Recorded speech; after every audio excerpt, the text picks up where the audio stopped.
History, history. Can you see, little boy, what you mean to me? Can you see how sweet our love has long grown to be? It's time to see the happiness I feel inside of me. Knowing one thing, darling, this love will always be two lovers, history. Ain't that two lovers, history?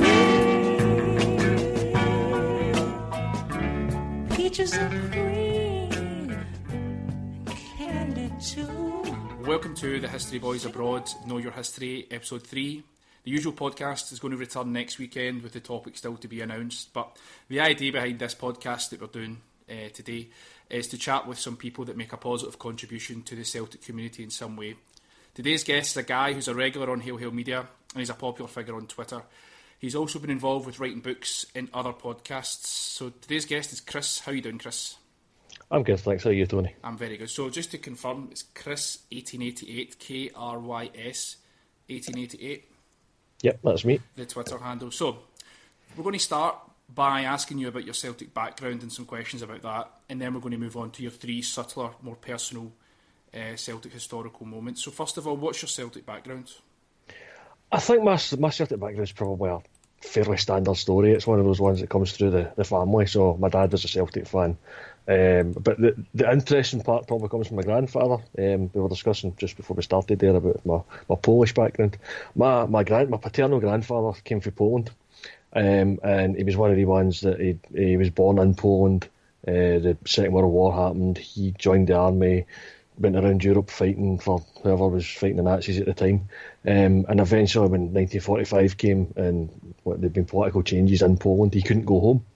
So he took up with the British and Italy at that kind of time, and he was one of the ones that came over here. And there was a couple of years what we did with him, and folk wanted to send them home, and other folk wanted to give them basically allow them to become British citizens, which is eventually what they did. So when he came over here, he was given a choice of going, well, basically, where do you want to start your life in Britain? And he decided to go one of the places that he knew a little bit about, because just before the war had broken out, he'd been hearing stories of this great striker playing for Glasgow Celtic called Jimmy McGrory. Is this true? This is absolutely true. My dad told me about this just a couple of years ago now. So he came to Glasgow because he'd heard it was one of the few places he knew about in Britain because he knew a Celtic. So I was astounded to find that out. He also mentioned that he'd heard about them winning some trophy, which I looked into a bit and turns out to be the Empire Exhibition. And that was 1938. So that's my Celtic background. So, my grandfather's favourite player was Bobby Murdoch. My dad was more sort of Kenny Dalglish, a bit further down the line. And so yourself, that's growing up? Me, I would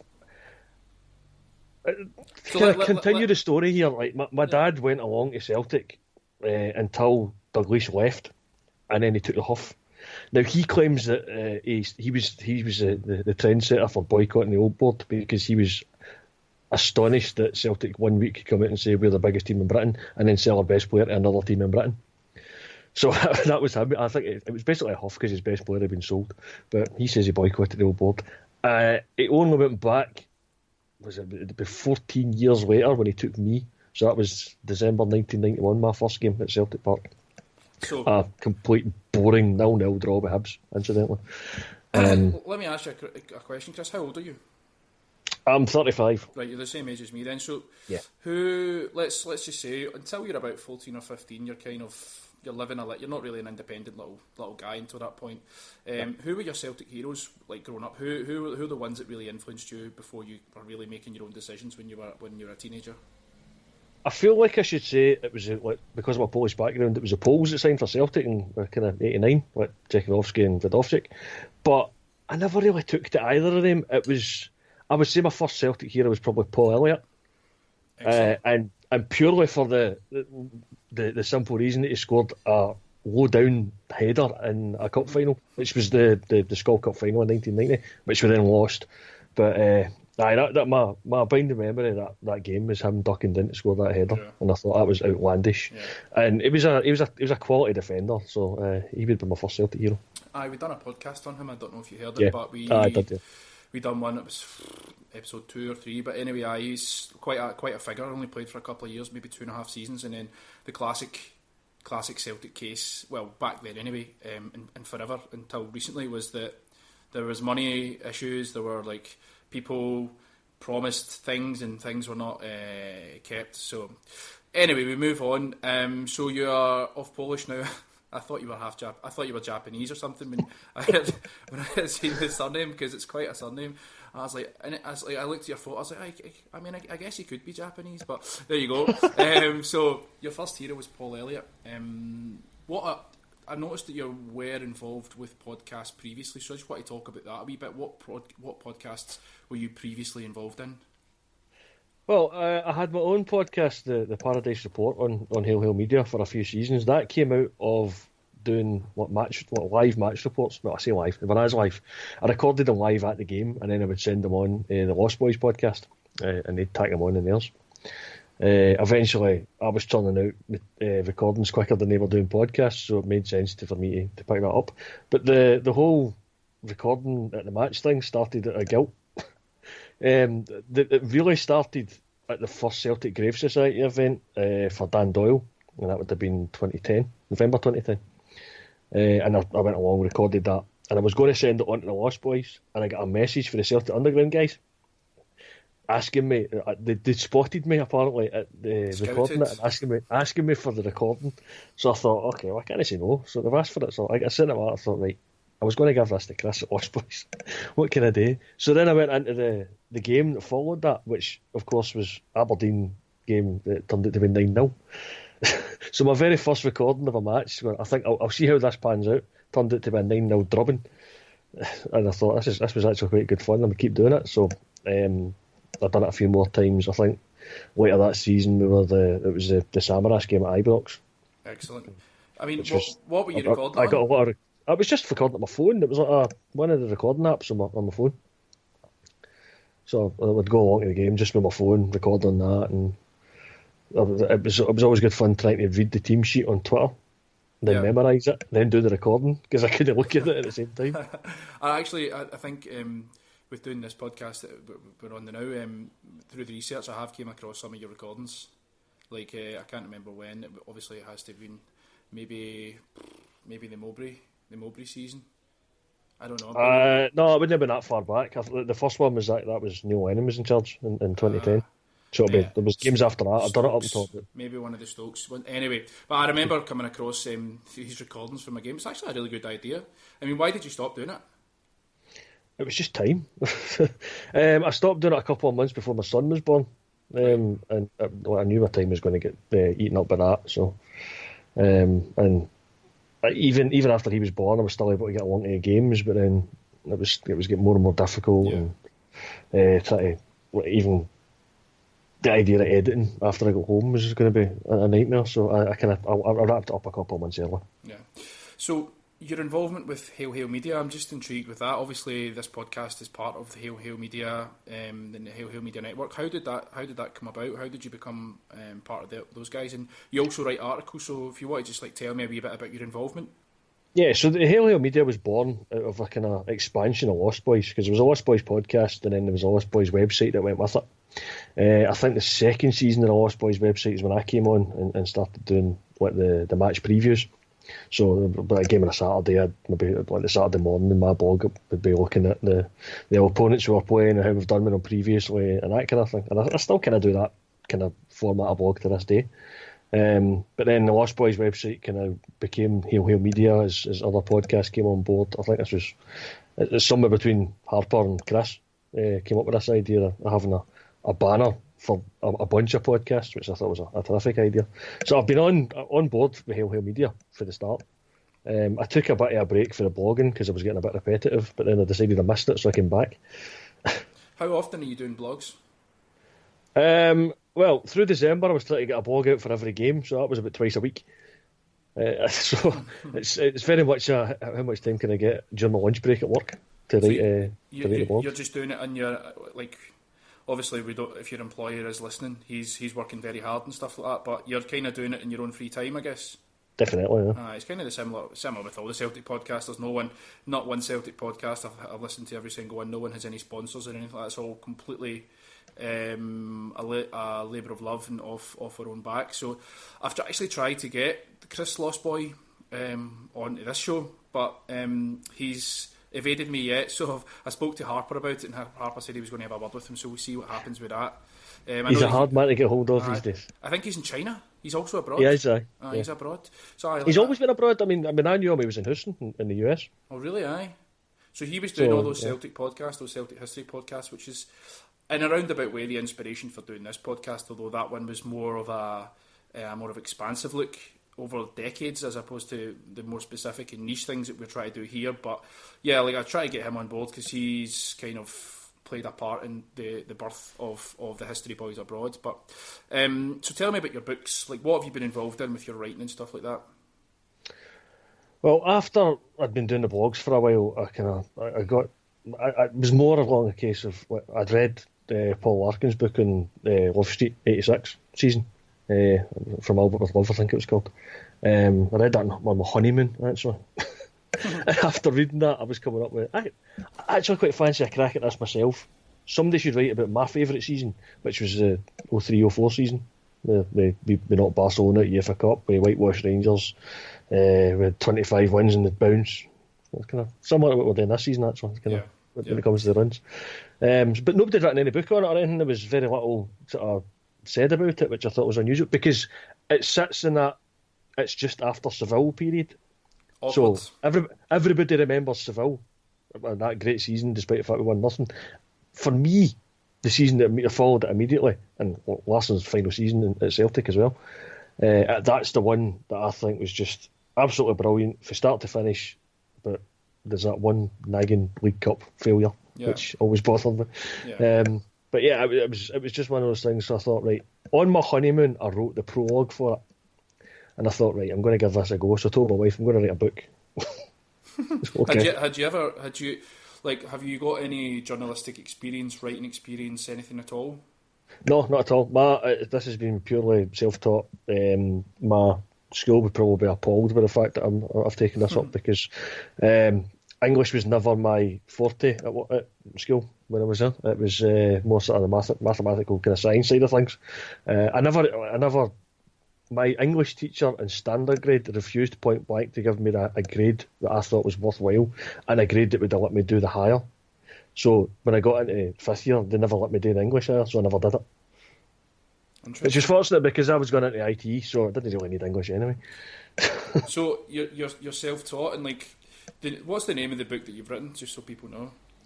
This is probably the biggest bugbear for me. Is I called it From Seville to Seville, with the idea being that the prologue was set with me sitting in Seville, downtrodden, but then there was a moment in Seville where I watched Martin O'Neill go around the team as they were sitting on the turf, completely exhausted after losing the final, obviously, and he was picking them up and telling them to go and basically appreciate what the crowd had turned out for us. And it was almost that moment was a case of, we're going to come back for this.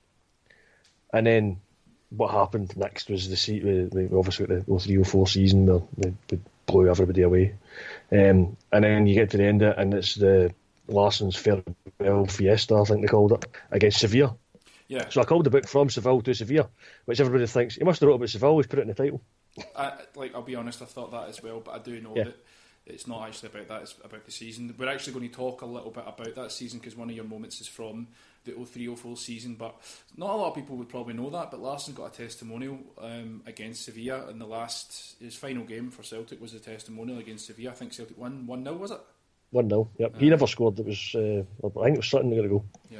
So I want to ask you a little bit about your writing, and has it grown into anything? Has it become more? Have you taken it more serious? And also, I want to ask about people that you sort of looked to for inspiration, or people that you looked at to sort of as a blueprint? You know, like journalists or someone particular that was, you know, writing books at the time, or someone who was writing in the media at the time. Is there someone, or is there other people out there that sort of inspired you, or you sort of wanted to learn from? I think Paul Larkin's probably the biggest inspiration, because it was his book I was reading at the time. I thought, you know what, I could give this a go myself. I've watched, if I'm honest, I've watched Paul, his writing mature a lot more than mine has. Purely because he seems to turn out books like they're going out of fashion at times. I would love to have time to write more. There's a lot in my own book that I think I could have done better. It's very dry at times. I kind of focus a lot on what happened in the games, and there's a few threads I was quite happy with running through things. Cause like around about that time, there was like Alan Thompson's call-ups for England, because during the Champions League we had like Sven-Goran Eriksson and Todd Grip coming to watch games. So it's good to watch that kind of thread develop to the point that he gets his call-up, gets that 45 minutes against, I think it was Portugal. I think it was Sweden. Sweden, wasn't it? It might have been. I can't remember. And then he get hooked at half time and never get played again.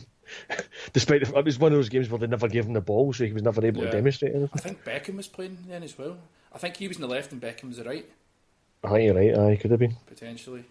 So Paul Larkin's sort of the guy that you saw that he was producing books off his own back. That's another question I actually want to ask you. Like, how do you go about writing a book? Obviously you have the idea of writing a book. What happens next? See, I think there's different answers to that depending on who you are. The way I did it, I would sit down and take each month. Because I was writing a book or a season, I took each month as a chapter. So I would sit down in a month and I'd go through the Celtic Wiki and I would checking things in that. I think I used the BBC's website quite a lot for finding things that were happening during those months as well, because their date search was quite good. So once I had the notes for the season, for that month in the season, I would go away and write about 10,000 words worth for each chapter. Now sometimes it was slightly more than 10,000, sometimes it was slightly less, but it kind of balanced it quite well.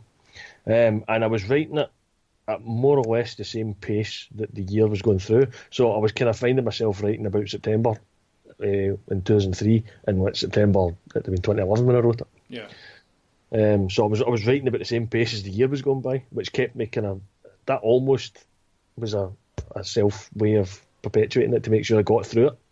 Yeah. So all in all, it took me about 11 months to write the book. And so, like, what happens then? Like, obviously, you say, I'm going to write a book, you write a book. What happens next? Do you pitch it? Do you have to go and, like, pitch it to, like, Penguin and stuff like that? Or is it, like, are you pitching it to, like, how does a physical copy of your book happen? That was the big debate, was once I had the book, was I A, going to go and try and pitch it to see if anybody wanted it, or B, self-publish. I probably bottled it, to be honest, and went self-publishing. So it's never went through any vetting to say it should actually be out there. But self-publishing gives you a great deal of control. If I'd went to Celtic, I think they might have looked at it. There's quite a sticky bit near the start of it where we're talking about Brian Scott's departure for Celtic. If I'd went to Celtic, I suspect they would ask me to remove that. I did try to keep it as factual as possible without putting any opinion in. But I think even if they read that, we don't really want to talk about that bit in this, which is supposed to be a big celebration of a season. Yeah. So the book is published out there. The book is available to buy, and I get you can buy it on the Hail Hail Media website. Is that correct? I don't know if it's on the Hail Hail Media website. I know you can get it on Amazon, and it was published through Lulu.com. Right. Okay. I know it's nothing to do with the singer. Have you got any other ideas that you may or may not want to share in case someone tries to nick your ideas, or like have you got anything in the pipeline that you would like to talk about? I've got two ideas, and they're completely different ideas. Is one of them Dyla? Is one of them all about Dylas? No. Actually, I don't really intend. Actually, it might even be worse than that, because my idea was to follow up the book. Now, obviously, after 2003-04 comes 04-05, which ends with Black Sunday. Mm-hmm. There's some really good stories in that season, which I think get completely forgotten about purely because of how it ended. So I would love to have time to go back and do that. Whether I'll ever get that time, I don't know. A lot's changed in my life since I wrote that book. I've got 2 kids now. My work is a lot busier than it used to be. So whether I'll get around to that, I don't know. Yeah. The other idea was a completely different idea, though. I was looking at sort of it was somewhere between autobiographical, because I do have some interesting stories in my own life that I think would be interesting if it wasn't me. So it would be. I was almost going to put a twist on it and say, well, here's a different person that isn't me, that's had a similar kind of life. I think there would be interesting aspects. I'd obviously elaborate on things and exaggerate other things and change things completely and make up stuff. And it was a kind of partially fiction, partially autobiographical idea. Yeah. Whether I was going to go anywhere, I don't know. Have you ever watched Seinfeld? Yes. Right. I'm reading a book called Seinfeld here just now, and it talks about the writing process behind that. Do you know almost every single story in Seinfeld is based on someone's life? I can believe it, yeah. It's probably why it was so successful. And that's the kind of thing I was thinking of. If it's something that's based on real life, people might be interested in it. Yeah. I think there's definitely something in that. They basically had a rotational system of writers each season. They would just get comedians off the comedy circuit to come in, and they would just rinse their life. They would go through all the funny situations they've ever had in their life, give them to Larry David and Jerry Seinfeld. They would say yes or no, and they would just weave them into the story. And then at the end of every season, they would just they would just say, right, that's it, your contract's up, and they just get new guys in. So for me, like, I'm reading this book now, sounds like something like you would probably have legs to do. You know, like the idea of like writing that kind of that book that's not you, but it is you, and it's your life story. However, this is not a Seinfeld podcast. I would love it to be, but it's not. I do love Seinfeld. So let's move forward then to the more subtler moments of your Celtic history. The first one's 4th of April 2001, Celtic 2, Dundee 1. You want to tell us a wee bit about that? Right, so we're hurtling towards the title at this point, and I remember there being a big thing about we want to win this at home. So I think there was 3 games in a row. If we won the 3 games, that was the title clinched, and the third one was the St Mirren game, which was the 1-0 Tommy Johnson almost sclaffed it into the net. But about the midweek before that was this Dundee game, and I had a ticket for it, and this is before I had a season ticket. I never got a season ticket until the Seville season, would you believe? So that was an interesting start to my season ticket again. But back then I was just picking up tickets when I could. So I was brilliant to get this ticket for this Dundee game.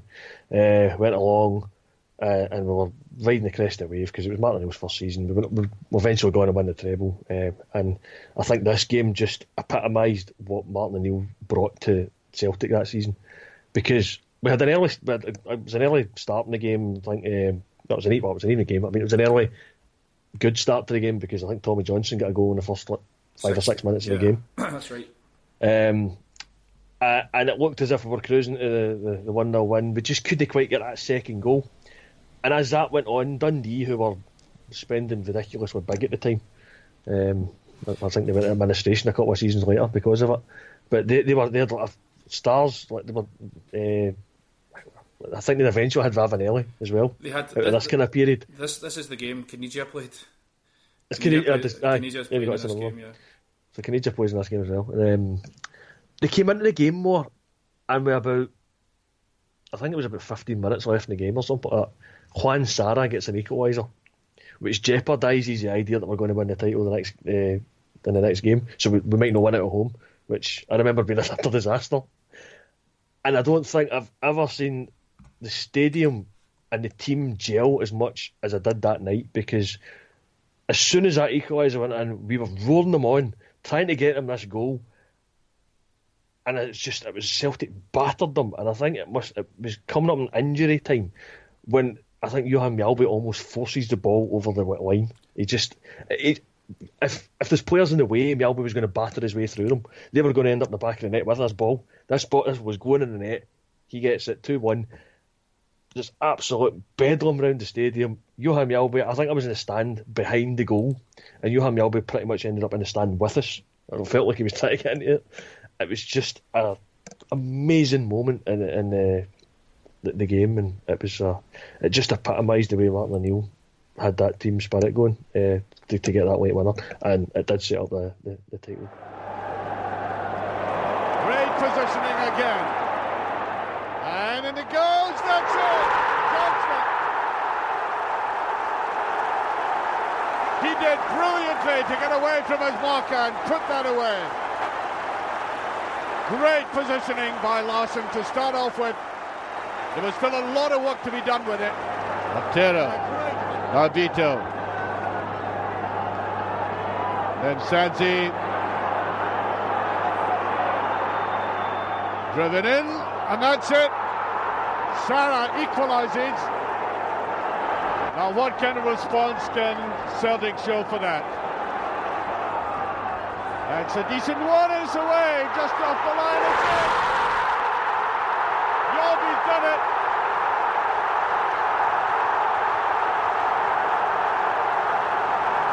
Parkhead erupts as Yolby puts that away. And I make it 8 minutes remaining. The thought it was a goal. Celtic are one game away from the Celtic championship. 2, Dundee 1. As you say, 2001, Martin O'Neill's first season, the charge towards the treble. Mjällby gives us a victory, and as you say, it's an absolute scuff.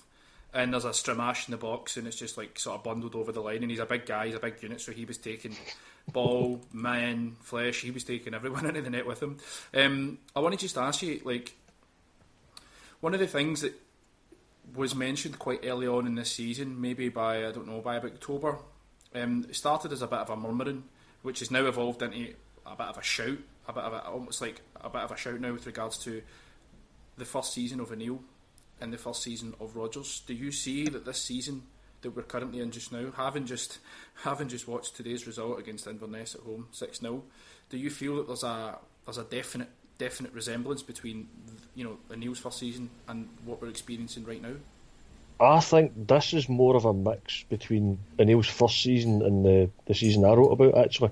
There's a point with O'Neill where he took the bones of a team that the likes of Barnes and Dalglish had left him, which was good but needed work. O'Neill built the team around that, and he took, I think it was a 21-point gap in the league from the previous season and turned it into, I think when we won that game against St Mirren, that put us 22 points clear. That is a phenomenal turnaround. I think in Brendan Rodgers' case, what Dyla left him was a much better team. And obviously they were already champions, much more successful. They were, I forget how many points we finished to get ahead of Aberdeen last season, but it was quite a lot. I think it was about 13 or 14 by the end of it. I know we still toiled right up to the last 4 or 5 games, but by the end of the season it was like double figures. Yeah. So I think that there's probably a better team there, but it's exactly the same thing that's happened because Brendan Rodgers seems to have taken that team and infused them and got the best out of them the same way Martin O'Neill took what Dalglish left them, basically, and made them better and put his own players around it. I mean, again, Rodgers has brought in the likes of Dembele, who's a revelation. Sinclair has just been revitalised. But it's more the likes of Armstrong and even McGregor, I think, actually. And guys like that who have just been revitalised, I think, is probably the more impressive aspect. So I would agree with that, but I think there's also, when the 03-04 season, O'Neill's teams were going around just blowing away teams. So that's why we got the 25 in a row wins in the league, because there was games in there that were like 5-0, 5-1, I think it was a 6-0 against Hibs, somewhere in there as well. And that it's those kind of results we're seeing for Brendan Rodgers' team as well. So it's probably a mix of the two seasons. I know we beat Kilmarnock 6-0 January 2nd, 2001, the first game of that year. By Celtic, in this 2001 season, we finish 97 points. Larsson scores 53 goals, is it? 53? 52? 53 for the season, yeah. Fucking ridiculous. 35 in the league, and that won him the goals but that year. I mean, it's like, the reason that I say that there's a resemblance, because the way that Dembele has taken to Celtic, and like even today, like I tweeted earlier on, and you responded actually, the first back-to-back, like genuine, like with exact the immediate game after back-to-back since Larsson in 1999. Dembele's the first guy to do that. Griffiths has actually done it quite. He'd done it over like a 2-week period. I think there was a game in between, but this is the first time that anyone's done back-to-back. Like, we're talking like last Sunday, we're not even a week, and he scored 6 6 goals in like an hour and 20 minutes or something like that.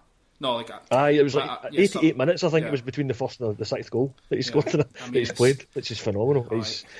That's the first. I mean, this today was the first time I've been at Celtic Park since the title clincher last season under Dyla. So this is my first experience of Dembele, and he is different class. You can see it, and he's unfortunately, I hate to say it, but he's probably too good for this league. So I think it's a case of enjoy it while he's here, because I doubt he'll be here too much longer. You need to remember as well, Chris, he's 20 years old. Larson was what, 29, 30? Oh yeah, I mean, we got Larson in his peak years. Dembele's not even close to him yet. Yeah, it's terrifying. Like it's with it. Like we'll talk about today's game later on, but it is a scary prospect seeing a young guy just kick about the pitch with ease. He reminds me of Van Dijk in that way. He was just clearly too good. Players bounce off him. Players can't even get the ball off him. Players can't get near him. But let's move on to your second moment, Chris. It's going to be a game in the 3rd of April, the season that we spoke about. I'll just let you talk us through why this is significant. And you want to tell us about the game and stuff. The 3rd of April 2004, what game? Yeah, it was a 2-each draw with Hearts. It was not long after the run of wins it disappeared. I think it was Motherwell that ended that with a 1-each draw. I think it was the previous month. This came in April, so the March previous we'd beaten Barcelona in the UEFA Cup. Yeah, Alan Thompson. Which was Alan Thompson, yeah, and the David Marshall game over in the Nou Camp, which I was fortunate enough to attend. I'm actually unbeaten in the Nou Camp because I've been twice and both have been a draw. Not bad. That is the only time I haven't lost in Europe, unfortunately. So of all the places, we came back for Barcelona, beat Rangers 2-1 in the only game they scored against us that season. Stephen Thompson. Yep. So this came just after it. We were still unbeaten in the league. I think we'd reached the Scottish Cup semi-final by this point. So the double was still on, but we were keen to keep that unbeaten record going. And this game comes along against Hearts. Hearts had been a bit of a thorn on our side previously. This was just after my first couple of trips to Tynecastle, which is an intimidating atmosphere. It's an experience. I genuinely don't remember the first game. I think it was like 1-0 in the league, but the 3-0 game followed it a couple of weeks later, which was just phenomenal. I think Petrov scored and Larson. Did Petrov get 2 and Larson got 1? I think it was.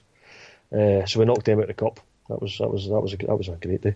But they'd been a bit of a thorn on our side anyway, because they'd been a fairly decent side. And then this game came along, and it was the biggest threat to our unbeaten record that season. But I think we were also on some run going back to when Ajax beat us in the Champions League second leg in 2001, where we hadn't lost a game at Celtic Park against anybody. So it was about 70 odd games by this point. And Hearts found himself 2-0 up in this game with about 10 minutes left. I think it was Kevin McKenna got an opener and Mark de Vries got the second. Yeah.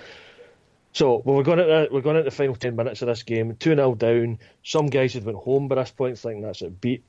And again, we've seen Martin O'Neill's never say die attitude in this game, because we managed to pull one back through Chris Sutton with about 3 minutes to go. And then it was all hands to the pump. Again, the stadium just erupts and it's roaring the team on to try and get this last minute equaliser. And it comes through probably the most unlikely guy, Didier Agat. And then there's Bedlam. Because so many people had left, I pretty much had the row to myself. I think I was bouncing up and down in this row, back and forth. Just, I couldn't stand Hearts at the time. I had it in my head that Hearts were actually worse than Rangers when it came to rivalry. It was like, because I knew good Rangers fans. I didn't know any Hearts fans I liked, which is probably the difference. It was like a concentrated version of the venom that comes for Rangers. My dad always said that he hated Hearts fans more than he hated Rangers fans. My dad's travelled to see Celtic home and away for as long as I can remember, and stopped about 15 years ago, maybe 20 years ago, but yep. He always had this absolute special venom, special vitriol for Hearts and their fans, because this is one of those long-standing rivalries that we have, and also if you speak to a lot of Celtic fans now that visit Tynecastle and they're lucky enough to get to these games, they will tell you it's the best away game in domestic football for Celtic. Like going to Ibrox and stuff like that, it just pales in comparison because it's right on the pitch. You know, like Tynecastle's quite a small stadium. But back to the game. So Mark de Vries, he was a decent player. They also had Paul Hartley and Stephen Pressley playing for them at this point, who would obviously go on and play for Celtic. But Hearts weren't that bad back then. But I'll tell you the team that we had. It was Marshall, McManus, Varga, Balde, McNamara, Agat, Lambert, Pearson, Thompson, Larson and Sutton. And we brought on Petrov, who was a sub. And then we brought on Liam Miller, who actually had a hand in I think he was the guy that set up Chris Sutton for the goal in 88 minutes. So Liam Miller came on. But as you say, Agat scoring goals was not really something that was, wasn't a common feature of his game to come on and like score goals. But yeah, he scored the goal to keep that run going. And as you say, if you look back on the fixtures of that season, we had in March alone FK Teplice, who beat us away, and then we were into the next round. We beat Rangers the next game. Then we had Barcelona. Then we had a draw with Motherwell, which you mentioned. Then the 2-1 game was against Dundee. Then we beat Hibs 4-0. We draw with Barcelona. Then we beat the Huns away. And then we draw with Hearts, and then it's Villarreal. It's just constant back to back big games, like proper meaty into the season. And this is March. We played a lot of games in March, maybe 8 or 9 games in March, which is kind of unusual. It was really unusual. I mean, I think this 2 weeks against Hearts came just before we clinched the title as well, because we went into the Rugby Park later that month, and it was 1-0 through Petrov. That was the title clincher, which we did actually clinch that title without losing a game in the league. It was just really unfortunate that the very next game was a midweek game against Aberdeen, which they beat us 2-1 with a last minute winner, and that was the thing that ruined the unbeaten season and ruined the 70 odd game unbeaten run at home as well. Hearts have given a good account of themselves in the opening 20 minutes. Balda's header, it breaks to Paul Hartley, cleared away and knocked in by Kevin McKenna. Hartley. Balda's header drops to De Vries, tries to turn, Mark De Vries! It's 2-0 Hearts! Here's Miller. Positive running by Liam Miller. Chris Sutton. Saved. Sutton again! That's one back for Celtic with 2.5 minutes remaining. He knows they're going to be up against it in these last 4 minutes of injury time. Lambert swings it in. There's Varga towards Agat! That's the equaliser! Didier Agat! Martin O'Neill celebrates! So that takes us on to your third and final subtle Celtic moment, and it's one that's actually more recent, and we were talking before this how this podcast started while Dyla was still in charge, but we've never actually covered anyone that's sort of really well. We covered a bit of Stokes, but like really we haven't really touched on any Dyla games as such, so this one is a specific game for Dyla. Do you want to tell us a wee bit about it? 15th of April 2015. I was hoping you'd tell me, because I've absolutely no idea what happens in this game. This was, like I said, my first season ticket was 2002-2003 season, the Seville season. When my my son was born in 2014, my wife had like a year off on maternity leave and then went back to work, and the longer she was back at work, the trickier it became to go to games, to the point I thought, right, I need to give up my season ticket till such times as my son gets to an age that he'll want to go to the games, assuming he does. So come this game against Kilmarnock in 2015, I already knew I was giving up my season ticket at the end of that season, so this was going to be one of my last games to go to.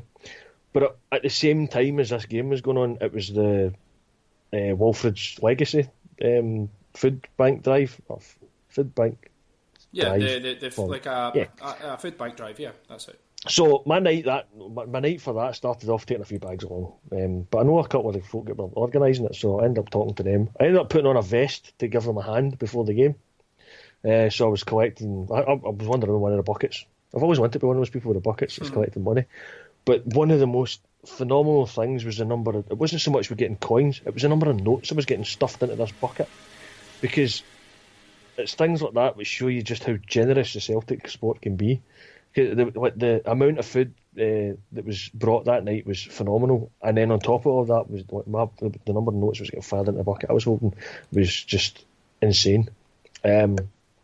So as the game's getting closer and closer to kick-off, I'm still standing there with a bucket. I'm thinking, what are they going to do with all this food? So somebody said to me, "You're going to the game. I'll take that off you and go." And then I heard somebody else saying that they were going. They needed to start sorting through the bags and stuff because like the vans were going to start turning up. So rather than going to the game, I went and gave them a hand. So I wasn't supposed to be a volunteer that night, but it ended up being just a humbling experience because I spent most of the game outside with the guys loading bag after bag after bag into vans. It was going to countless numbers of food banks. Eventually, like all the vans were full and there was still food left over. So about 10 minutes for the end of the gate, they had to open the gates. The big metal gates at the front of the stadium. Yeah.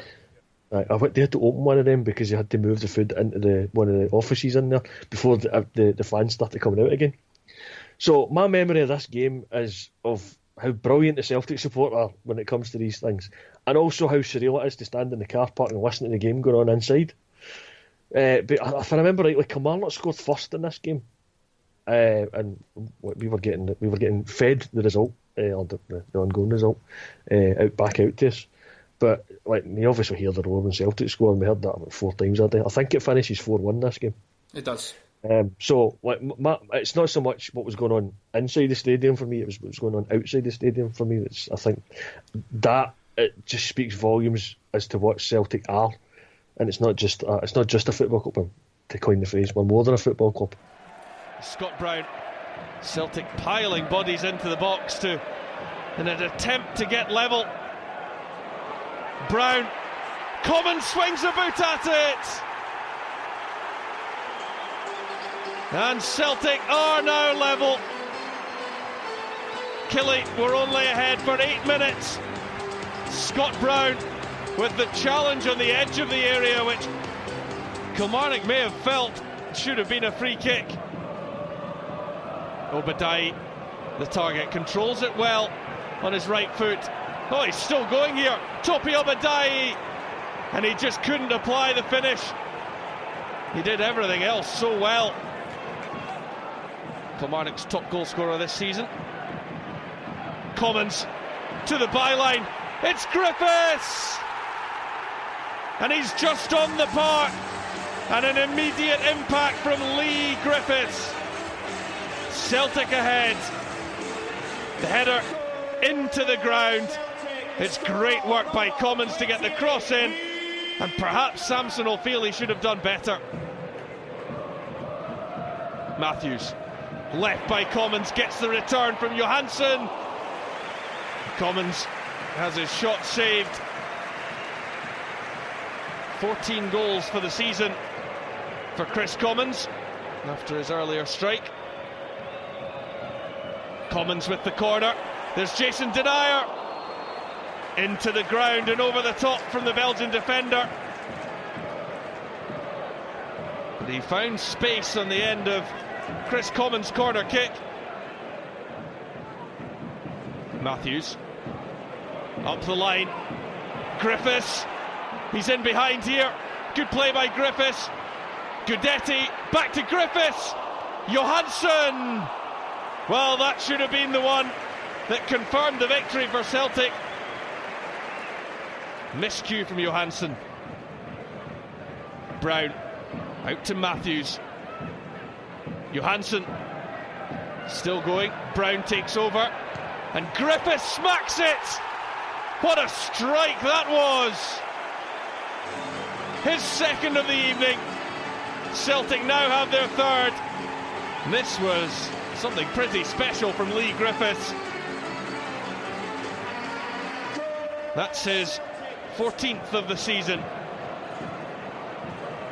Touch on by Ecclestone. Ecclestone! Good save by Craig Gordon. And he urges his defenders to keep their concentration in front of him. Really good stop that from Gordon. Point blank range.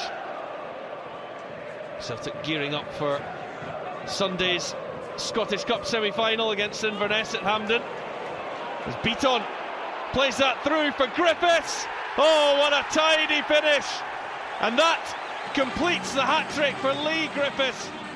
What an impact he's So made since you've coming had this off the experience bench. with Celtic. You've kind of experienced the thing that Celtic was founded for. The sole reason that Celtic was founded was, obviously, if you don't know the history of Celtic, then you shouldn't be listening to this podcast. However, it was founded to feed people in the East End of Glasgow that were coming over from Ireland, or people who would need poor children's dinner tables and things like that. So you've had this really humbling experience with the charity. Any idea how much money was raised that night? Off the top of my head, no, I can't remember. It was a high figure for what I remember. It was jaw dropping when I read it, but for the life of me, I can't remember what it was. Has it sort of inspired you to do anything else since then? Are you involved with any charities at any level just now, or what has happened since? The problem I've got is my time. Like everything else, I mean, my time gets devoted to my family. So as much as I would like to help out with these things a lot more, it's very difficult to do so. There's donations I give to things. I think like Mary's Meals is one that they have if you go to their website, there's a campaign that says if you give £12.69 or something like that, feeds a child for a year.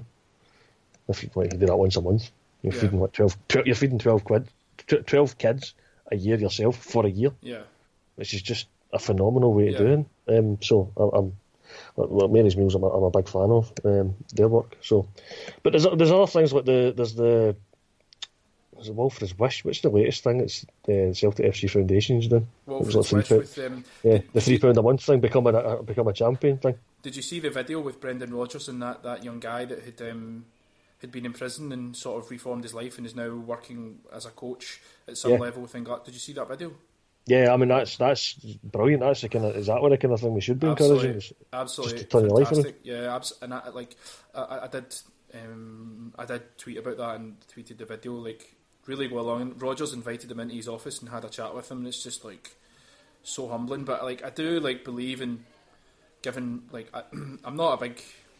Obviously I live in a foreign country, so not being able to attend certain events, a lot of the Celtic Graves Society things, I would be absolutely ecstatic to attend these, but it's important that Celtic fans do remember where they came from, and these initiatives are something that people should think about getting involved in. Even if, as you say, you physically can't do anything, but just contributing a couple of pounds a month to Mary's Meals, or go to the local food bank in your area in Glasgow South East. There's one down in Govanhill. If you're up in Maryhill, there's ones up there.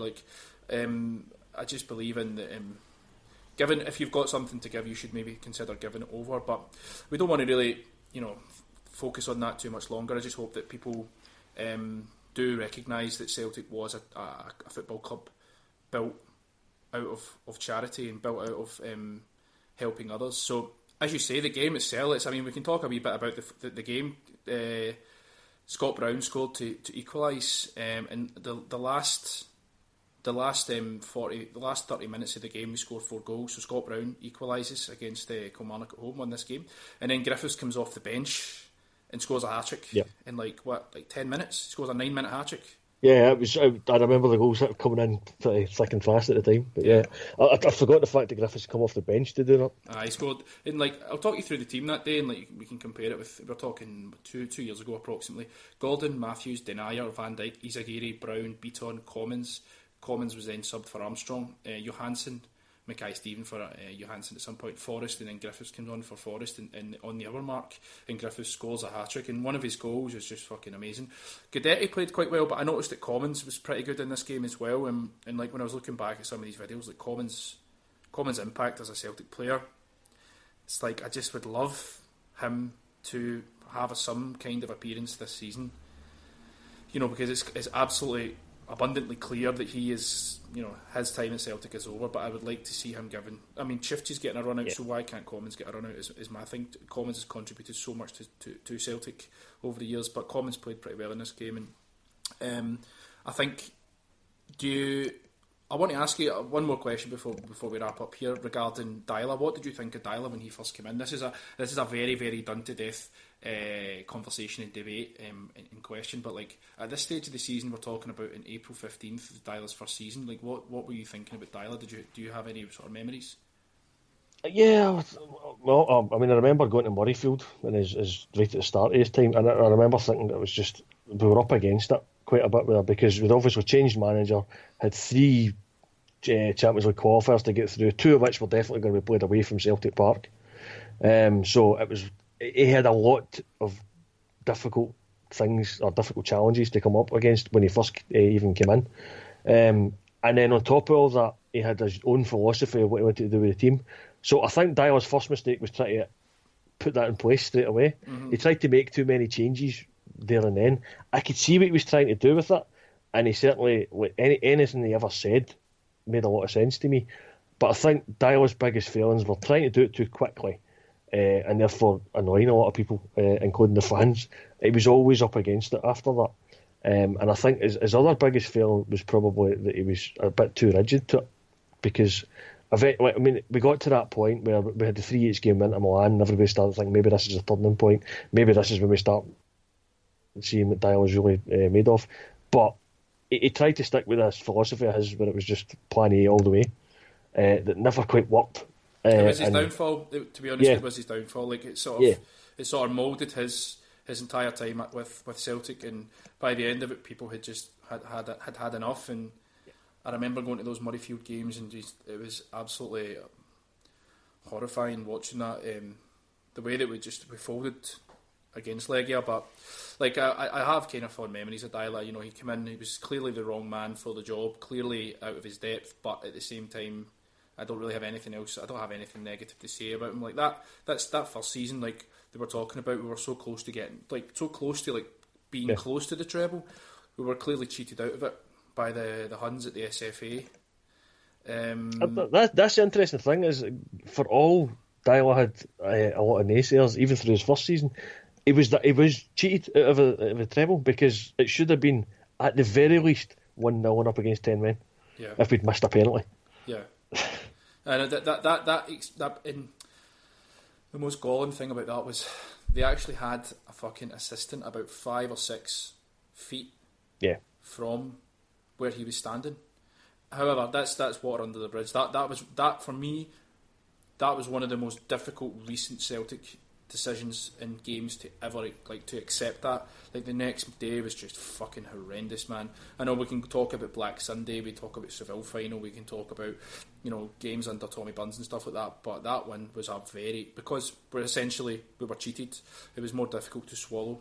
However, things are good. Things are quite good for now. So I think, have you anything else you want to add for the historical part, Krys? Anything you want to add? Like, do you want to give us a wee bit of information about where people can find you, your articles, anything you're going to write about? Do you want to just give us that information before we move on to today's match? Yeah. So I mean, most of what I do is on HalioMedia.com. You will also find on the Spreaker channel occasionally when I get along to the Celtic Graves Society events. I tend to go along and try and record them just for posterity. So I think there's one coming up in a couple of weeks, actually. They're just sort of finalising the details of that, but I think it's the end of February is the next one, so I should hopefully get along to that.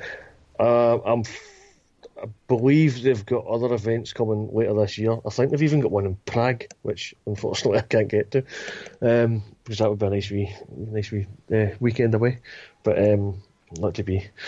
So I record them. They'll be up on Spreaker, like I say. They are always worth listening to. There's a lot of stuff that, for anybody that's into the Celtic history, as I imagine most people are that listen to this podcast, the Celtic Graves Society events are great to get along to. But you can even get in touch with them and get their booklets, because there's a lot of facts in those that are worthwhile.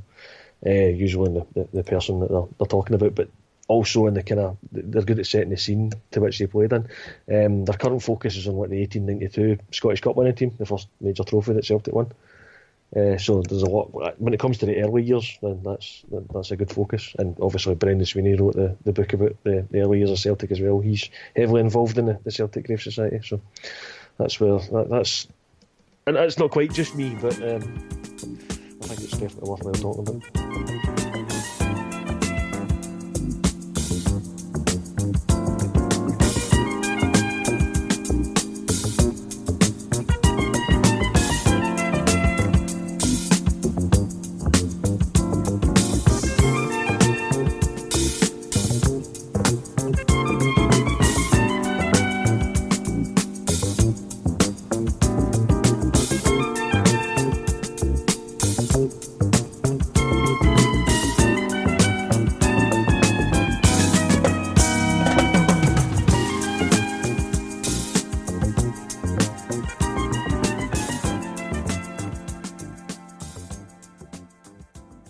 So, still here with Krys, and we're joined by one of our men on the ground, Liam M. Scullion. How you doing, guys? How you doing, Liam? How you doing, Krys, again? I'm well, thanks. How are you? I'm good. I am brilliant. I'm good. So, we just want to have a wee quick talk about the game today. You guys were both at the game. I was lying on my couch watching it on the laptop. Not quite the same. So tell me, Liam, talk about your experience today. Well, heading up, it was pretty flat, it was pretty grey, it was pretty cold, and I wasn't actually looking forward to going. I was a wee bit like, I could probably just watch this on the TV, but compare that to walking out at the end, and I would say that was a great value of £20 spent. I just thought Celtic were phenomenal today. Inverness weren't there to play football. I'm sure the two of you probably noted that as well. But it was just a delight. Krys, what are you thinking? I was probably the opposite. This is my first game under Brendan Rodgers, so I was absolutely buzzing. And yet, on the other hand, I've been worried all week that I'm going to have jinxed it. Because I thought, if this goes wrong, I will never, ever be allowed to go to a Celtic game again. Given the run we're on at the moment, if we'd lost today, it'd have been a disaster for me. So I was a bit nervous about going along, but I was buzzing just to even get there, to be honest, because it's been too long since I've been to a game. So I was going along thinking I'm really looking forward to seeing this Celtic team under Rodgers. I've seen them in the telly often enough, so wanting to see how they were doing in the flesh. What did you think of, like, with the build up to this game? Krys, you just said that you felt like it was a big moment for you, but it felt like an important game. Are we all in agreement that this game was probably the biggest game of the season so far? Every game in the Scottish Cup now becomes the biggest game of the season. Is that right? Yeah. Do we agree? I would totally agree with that. Yep. So obviously the first half is kind of slow to begin with. The goal comes from Lustig. I just want to ask you, like, Lustig, like, how does he rank in players that have played for Celtic in the last 10 to 15 years? Like, where does he rank? Let's just talk about his position as a right back. Like, where does he come in up against players like, obviously we've had Adam Matthews at right back, we had Agat at right back. Where does he come in for you guys? Because he's doing it, like, last week he's obviously like, we never put a podcast out for last week one, but fucking, like, the Rabona and all that sort of shit. Like, where does he rank for you guys?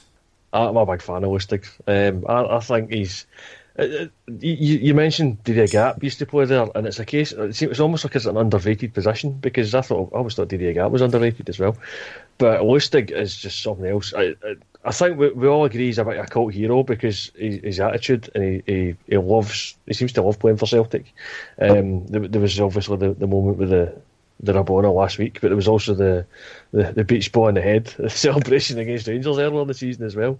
And his time at Celtic seems to have a few of these wee things dotted about. It's just, I think everybody's got this feeling that they love him just for that kind of reason. But I mean, away from that, just he's a solid defender that likes to get forward.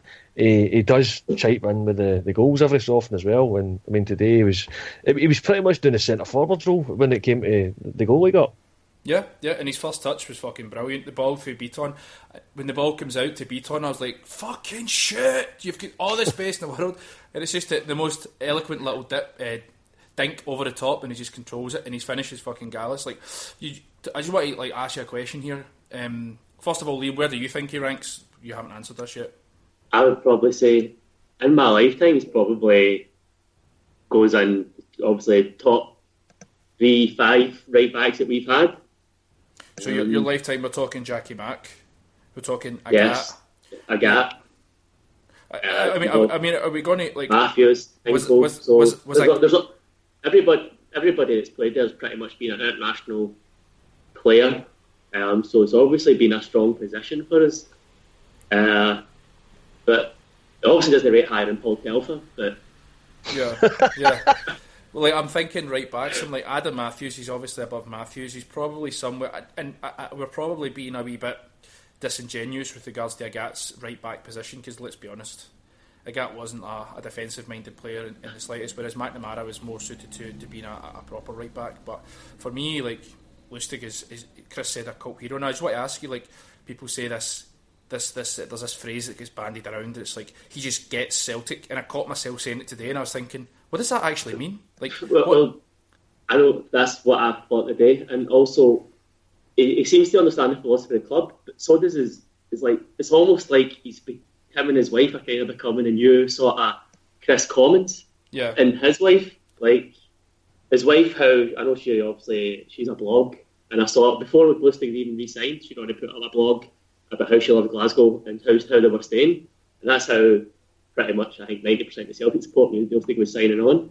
So, for me, he just seems to be the person that's becoming, like I say, like not the new Chris Commons, but that person that wasn't a Celtic fan, but understands the ethos of the club. So, what when he gets Celtic, when we say that someone gets Celtic, are we talking about I'm looking for kind of specifics here. I'm kind of scrambling around in my own brain to try and sort of pinpoint what I mean. I think I can't really express myself. Can anyone help us out here? Like obviously, the ethos of Celtic is charitable club and like being open and being friendly and not being a not having hooves and horns and tails and all that sort of shit. But like, can anyone help me out and be more specific? I think it comes down to we like attacking football and we like it when the players feel like we've got some kind of connection with.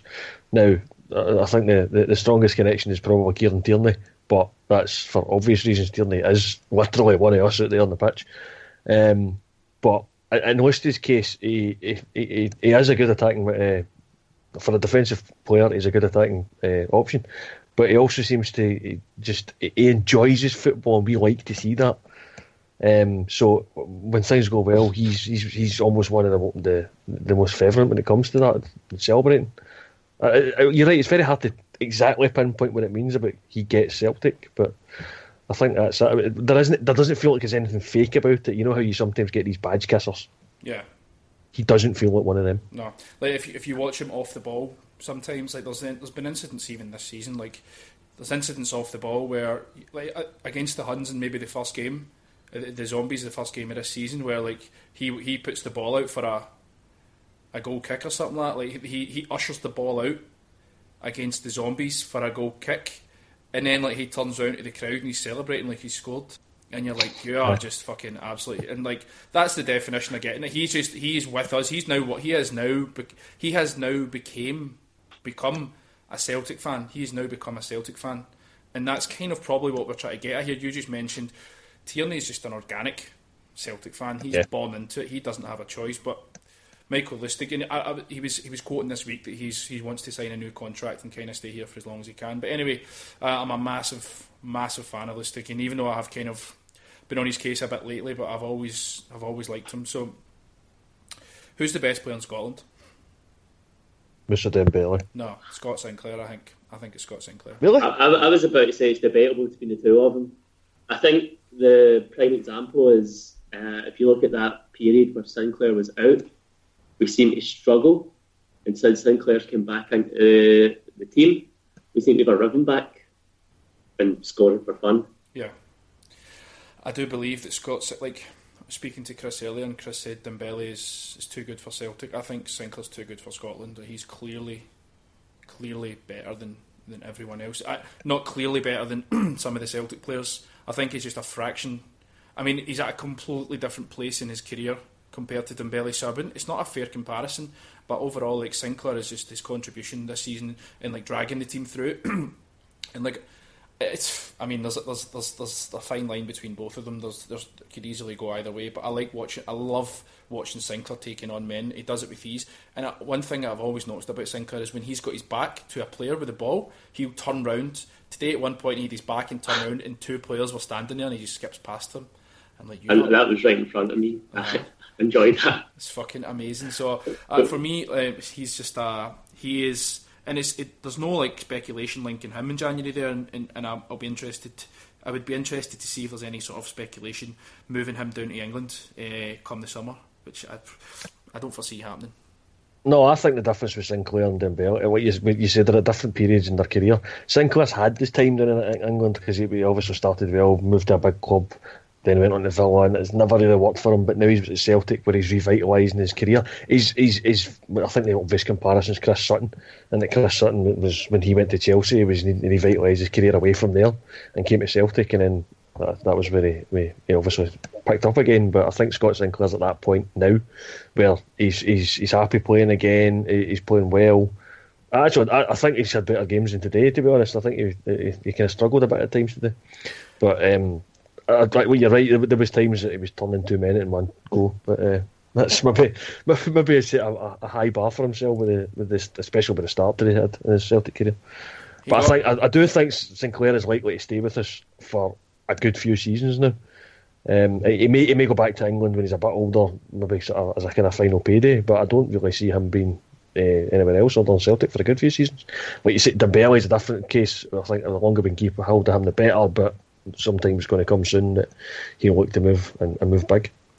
One thing that we spoke about, Chris, was on the earlier part of this podcast, which Liam has no idea what we spoke about, but just to let you know, obviously, like we were speaking about how the echoes between O'Neill's first season and Rodgers' first season are there. Now, obviously, there's not necessarily the first season, but O'Neill and Rodgers specifically. Rodgers has brought in Sinclair, who needed sort of revitalised. He needed to be told, "I love you. You're a good guy. Come on up and play for us. Come on up and like have fun with your football again." It's the same sort of thing with Chris Sutton. You know, he made that massive move to Chelsea. I think he scored like 1 goal, something like that for Chelsea in about fucking 20 games, and then he came up to Celtic. He was dubbed a failure. Scott Sinclair was dubbed a failure. He went to Man City to make up the numbers of the English contingency there, and then he goes to Aston Villa, and it's Aston Villa are a fucking disaster. So for me, I kind of see similarities with that. However, he was a wee bit greedy today in the end. You could tell he was desperate to get on the score sheet. But I just want to ask a couple more questions, like before we even talk about Dembele. Like, it's more of a question to do with like Armstrong and stuff like that. Now, obviously, Armstrong and Scott Brown, and I'm not going to mention Forrest because Forrest is garbage again. But these players have come on, and even Boyata today, I thought Boyata was fucking brilliant today. Not one single mistake that I recalled seeing Boyata make today. And he's calm, and he can pass, he can tackle, he's strong. But what is the difference between this season and last season with these players? Is it attitude, or is it personal man management? I think it's about both. And I was about to say that your attitude comes to your personal man management. So, like, you need obviously a manager to install belief in you for you to believe in yourself. So, I think that's the big difference. I think that Brendan just seems to have given them things to focus on to improve. You didn't mention it, but this is because this is my first game in a while. I was watching Craig Gordon's distribution. It is 100 times better than it used to be under Dyler. And I think that's obviously what Rodgers has given him to focus on, get better distribution. And he's done it, which is why he did drop out the team briefly, but he's back in it, and Rodgers has got faith in him again. And I would imagine it's the same for Boyata, it's the same for Armstrong, it's the same for James Forrest. All those guys have had things that what Rodgers has identified as being, this is where you need to improve, and they've worked on it and done so. Personally, for me, I think it's more to do with... hello there. It's more to do with man management. Is everybody all right there? Aye. Somebody moving furniture? Liam, is that you? Are you snoring or something? No, I think it's my dog snoring. It's your dog. Your dog's actually snoring. I thought it was you, man.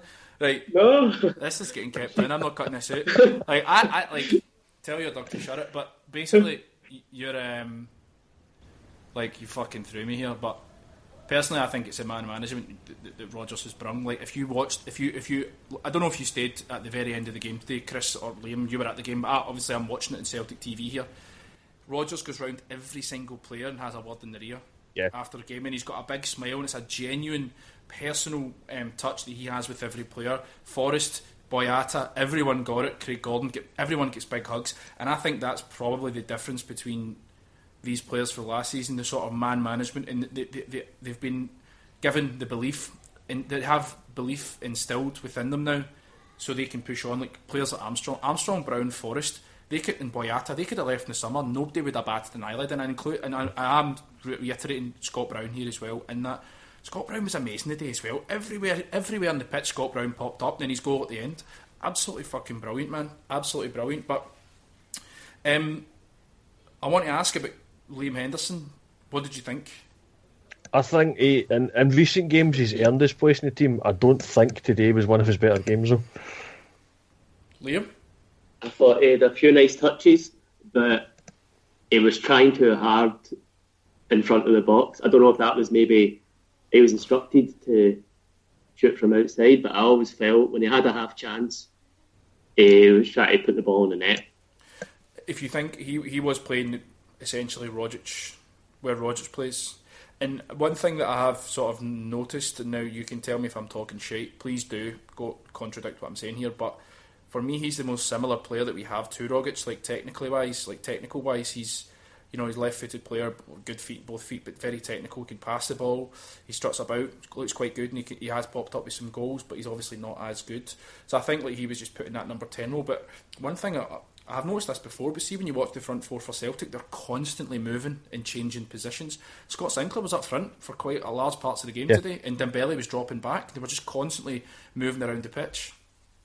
I actually think that was one of the problems we had in the early stages of the game, was that Sinclair and Dembele were almost falling over each other. They were really close together, and I don't think that was given. Like, they were, any time we were trying to go down the wing, like Forrest or Tierney were getting down the wing, and then they were looking about, and there wasn't really much to pass to. It was only later on in the game they kind of spread out a bit more. And you're right, and like Sinclair was up front at one point. I think Dembele wandered out wide when Sinclair was up front. So it was, once they spread out a bit more, it seemed to work a lot better. Liam? But you're right, they move about a lot. There is, but very much an interlink style of play. But even when Rodgers was at Liverpool and at Swansea, that was always a part of his philosophy there. The way Suarez and Sturridge, and then obviously Sinclair and Routledge, was it? That's who it was then, wasn't it? Yeah. They always like swap positions a lot, and I think that's obviously why that creates goals, because you get defenders getting dragged all positions off of different players, and a lot of teams man mark against us, but you can't man mark if players are interchanging. I don't think it's necessarily even a forward thing. If you look at the defence, it was points where Sviatchenko was playing left back today. He was like out at left back. I noticed that as well. And then Beaton will drop back and play in centre half while like Boyata pushes up. Like, it's a constant movement of like positions just seem to be so fluid. One of the things I have always noticed is when Tierney goes forward, it always goes to a flat back three, and Tierney goes forward a lot. But you always see it switches as soon as he goes forward, flat back three, and you've got Lustig, Boyata, Shevchenko, and like you say, when Lustig was going forward, then Beaton would be dropping in again to create a flat back three. What did you think of Beaton today? Because like, I really. Like, it's difficult to sort of really understand what he's doing sometimes. Sometimes his passing is so crisp and perfect, and other times it's just lacking. Like, sometimes it's just going directly to the opposition, or it's not got enough legs on it. Like, what did you think of him today? I thought, like, my opinion, just to give you very quickly, like, he grew into the game and became a more prominent player in the second half and was controlling it a bit more, but in the first half he was, like, lacking. Yeah, I would agree with that. I think some of his passing in the first half was really frustrating. To be honest, the ball that he played into Lustig for the first goal, I thought he was supposed, like you, I thought he was supposed to shoot, and I thought he'd been a mess. I actually thought he'd overhit the pass. I thought the keeper was just going to come out and claim it. So when the keeper didn't get there and Lustig got there first, I was surprised. I was almost up on my feet moaning at the time. But no, you're right. He came into it a bit better in the second half. I still think he's a bit slow. He's got a nasty habit of slowing up our attack, especially if we're on the break. If he gets the ball, it just seems to die off. I know what you're saying. Like, he does slow it down a bit, but you know he's got things in his locker. Like, the pass for Lustig's goal was just sublime, and even for that distance, like I was obviously wanting to shoot as well, because you know from outside the box he does have a good dig on him as well, so he's a threat there. And people say like he kind of shies away from things, but he wasn't shying away today, and you're up against thugs. They were hammer throws, fucking mad Northern Vikings. But to me, like, to address his lack of urgency, that's him. You watch him, like, that's just him. Like, he doesn't have that sort of urgency. He's not a fast guy. He's a very, very laid back, horizontal guy. That's just the way it is. It's just the way. He's never going to change. But I think defensively he can be quite useful for Celtic. But I thought today he did improve in the second half. But yeah, like, as I say, Brown was good. Henderson was okay, kind of frustrated, as you say. Like, one of the guys in the WhatsApp chat also lamented that he was trying too hard. Like, it was quite evident Like he was just trying really hard to impress. Chifchi gets a wee cameo, and then there's a small matter of the hat-trick for Dembele. Is there anything that we want to even try and like describe? How do you describe a 20-year-old guy that's scoring so frequently? That's him scored 2 hat-tricks back to back. Like what? Like is there anything? Is there even any point in like trying to like sort of like tie this guy down with some words? I saw a couple of people on Twitter suggesting he might be as influential as Larsson. That in itself speaks volumes for me. Is he the best striker since Larsson? Oh, easily. Yes. Aye. Yes. It's that clear now. Like if you'd asked me maybe 5 or 6 weeks ago, I'd have been like, probably. But now it's so evident that he's just stepped up a game, and he's just. Another thing that I've noticed about Celtic in post-match interviews, players being interviewed. Jozo was doing the half-time stuff in the Celtic studio. They talk about Celtic as a family, as a unit, one game at a time. There's just this overall mentality that they have, where and when Musa was being interviewed, getting the champagne off of Scott Brown, he's like, "This is just a big family. We take each game as it comes. We're not thinking about the treble. We're just thinking about next week, where we're playing at 3 o'clock on a Saturday, by the way, for the next 2 games, just so you know. But yes, there's this mad, amazing feeling around the club just now, and I don't have anything to say about Dembele. He's just continually like, it's not even impressing me. I'm just like, fucking hell, man, something extremely special. I think we're going to be looking back in about 10 years thinking, I can't believe he played for us. I was discussing it with one of my mates from uni during the week, and he thinks he's going to go to like a PSG or a Madrid for the fact that Zidane's already taken note of him, and to have a player that we have, and you've got Zidane actually talking about him, like, you know fine well that he's obviously of a better calibre than anything we'll see in a very, very, very long time. Like, how long was it since we had Larsson? Like, this is 13 he's not years, obviously. something. So there you go. But like, just sorry to sort of shite all over your face and parade here, Liam, but I did do like quite a good dig for these Zidane comments, and they were unsubstantiated. Like, they were coming for the Daily Record apparently. So I had a look on like the Spanish newspapers. There's not a hint of Zidane even mentioning him. However, that's not to say that it's, you know, Zidane doesn't recognise him, because he is French and Zidane's French. However, a team like PSG would give Celtic fucking ridiculous money, and Dembele's Parisian. So, and he actually played. He left PSG because he left PSG for Fulham. Wouldn't give him first team football. That was his reason. See, he felt at 16 he was ready for the PSG first team, and they said no, so he went to Fulham. A lot of these young French guys now, like that Andre Rabiot, and like a couple of the guys. The other Dembele. The other Dembele. They actually played together in the PSG youth team. Like, they all come up together. If you can actually look back and see the photos from the old games, and Dembele's there with like these fucking absolute superstars that currently play for PSG. So like, a team like PSG is going to pay Celtic ridiculous money because they're just fucking up to their eyes and fucking shiny gold coins. So anyway, next game, Motherwell, 3 o'clock next Saturday. Following week, also 3 o'clock kickoff. Happy with that? Aye, a rarity, isn't it? Makes things very easy for a lot of people. Makes things very, very easy. Chris, when's your next game? No idea. So we've got. Wait. When's Celtic's next game, or when's my next game? When is the next game that you're going to be attending? Obviously, you're kind of a busy guy, let's say, with your children and your job and stuff like that. Like, when's the next game you're going to be attending? I genuinely have no idea when it'll be. It'll be whatever I can fit in, I think. Right. Okay. But certainly today has fired something in my head. It's in my heart, I think. That's just basically saying I have to get back more often, because it was great to be there. I mean, it wasn't even a full stadium today, because obviously it was a Scottish Cup. Everybody's got a limit to how much they can commit to going on every week, or at the moment as it is, but every other week usually. So the cup games tend to be the first thing that falls in the way. But it was just the difference between that and the last time I was at Celtic Park was just phenomenal. The rail seating, I would love to have a go in there at some point, but you can tell the atmosphere coming out of there. The Green Brigade did a good job before that, but it's something else over there.